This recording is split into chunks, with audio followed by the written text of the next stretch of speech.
एक लड्डू खाएं, सर्दी की तमाम बीमारियों को दूर भगाएं। शदीद कमर दर्द, जोड़ों का दर्द, सिर्फ एक हफ्ता खाने से तमाम दर्द हमेशा के लिए गायब। बिस्मिल्लाहिर्रहमानिर्रहीम। अस्सलाम वालेकुम मेरे प्यारे व्यूवर्स। आज मैं आपके साथ शेयर करूंगी अलसी की पिनिया, जिसको सर्दी की सौगात भी कहा जाता है। तो आज हम चंद ही मिनटों में ये बनाएंगे और हम महंगे महंगे जो विटामिन खाते हैं उससे हमारी जान छूट जाएगी। 250 ग्राम अलसी ली है। अलसी को अच्छे से साफ कर लिया है। अलसी को साफ करना सबसे ज्यादा बहुत जरूरी है, क्योंकि इसके अंदर काफी ब्रिक ब्रिक स्टोन भी होते हैं, डस्ट भी होती है। यहाँ पर ड्राई फ्रूट लिए हैं। 100 ग्राम बादाम, 50 ग्राम पिस्ता, 50 ग्राम काजू, 50 ग्राम अखरोट, 4 मगज वो भी 50 ग्राम, और नारियल ब्री कद्दूकस किया हुआ वो भी 50 ग्राम। 300 ग्राम मैंने गुड़ लिया है, आप इससे ज्यादा कम कर सकते हो। और 250 ग्राम चने लिए हैं, भुने हुए चने। और कुछ चने छिलकों वाले रह गए हैं, तो जब हम इसको मिक्सी के जार में ग्राइंड करेंगे तो इसको छान कर लेंगे। तो सबसे पहले हम शीरा तैयार कर लेते हैं। 1 कप इसमें पानी डाल लेंगे।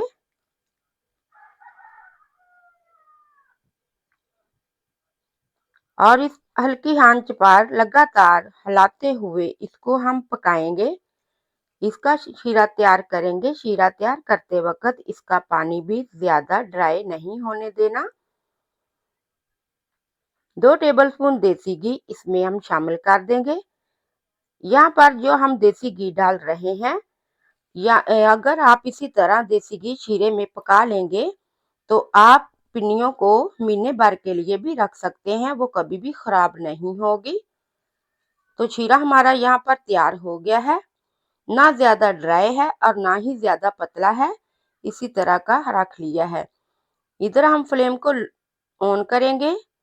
बिल्कुल लो फ्लेम रखना है। लो फ्लेम पर हम अलसी को ड्राई रोस्टेड कर लेंगे। जैसे इसके बीज चिटकाने शुरू हो जाएंगे तो हम इसको उतार लेंगे। ज्यादा इसको जलाना नहीं है। इसको हम निकाल लेते हैं। 1 चम्मच घी डालकर हम इसमें बादाम डालकर रोस्टेड कर लेंगे।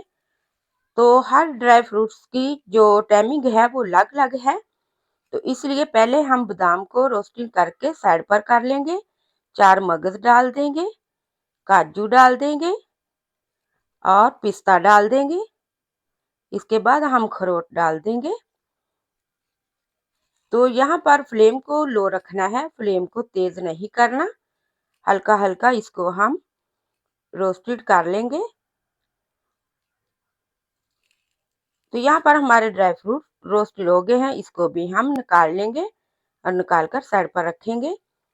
यहाँ मिक्सी के जार में अलसी डालकर हम इसको पीस लेंगे। इसको साबुत खाना हजम जो है जल्दी नहीं होती, इसलिए इसको बारीक पीस ही लेना चाहिए। और साबुत खाने से दांतों में काफी प्रॉब्लम आ जाता है, इसलिए कई लोगों से नहीं खाई जाती। चनों को भी हमने बारीक पीस लिया है, छान कर लिया है।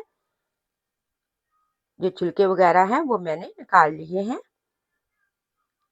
इसको भी हम अलसी के बीच डाल देंगे। और अब हम जो ड्राई फ्रूट्स हैं इसको भी हम मिक्सी के जार में डालकर बारीक बारीक दरदरा सा पीस लेंगे। क्या खुशबू आ रही है मेरे प्यारे व्यूअर। अगर एक हफ्ता भी आप खा लें तो काफी महीनों तक आपको दर्दों से छुटकारा मिल जाएगा और डॉक्टरों के पास जाने की भी जरूरत नहीं पड़ेगी। ये ऐसी अल्लाह ताला की नेमतें हैं। ड्राई फ्रूट्स भी हमने पीस लिए हैं। अब हम सारी चीजों को हम एक जगह पर इकट्ठा करेंगे। अच्छे से यहाँ पर ही हम मिक्स कर लेंगे, क्योंकि हमने दोबारा इसको चूल्हे पर नहीं रखना।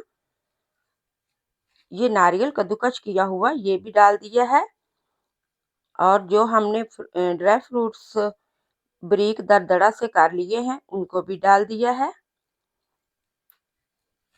अब इसमें गरम-गरम कड़कता हुआ हम घी शामिल कर देंगे। 4 टेबलस्पून ये घी है और चम्मच से हिलाकर हम इसको मिक्स कर लेंगे। अब दोबारा चूल्हे पर रखने की हमें ज़रूरत नहीं पड़ेगी और जो जीरा हम डाल रहे हैं ये भी काफ़ी गर्म है, बहुत ज़्यादा गर्म है, गरम-गरम ही इसके अंदर डालना है। अब चम्मच से इसको हिलाकर हम अच्छे से मिक्स करेंगे ताकि सारी चीज़ें जो हैं शीरे के अंदर एक जैसी मिक्स हो जाएं। और अभी बहुत ही ज़्यादा गर्म है, गरम-गरम के लड्डू नहीं बनेंगे, तो थोड़ा-सा हम इसको ठंडा करेंगे, काफ़ी गर्म है। जैसे ही हल्का-हल्का ठंडा होना शुरू हो जाएगा, तो साथ ही हम इसके लड्डू पिन्नियाँ बनाना शुरू कर देंगे। इसी तरह की गोल-गोल बना लेनी है और जल्दी-जल्दी बनानी है। गरम-गरम ही हम इस तरह की गोल-गोल पिन्नियाँ बना लेंगे। तो माशाल्लाह मेरे प्यारे व्यूअर्स, पिन्नियाँ हमारी अलसी की बन गई है। आप भी इसी तरह ज़रूर बनाइए, दर्दों से छुटकारा पाइए।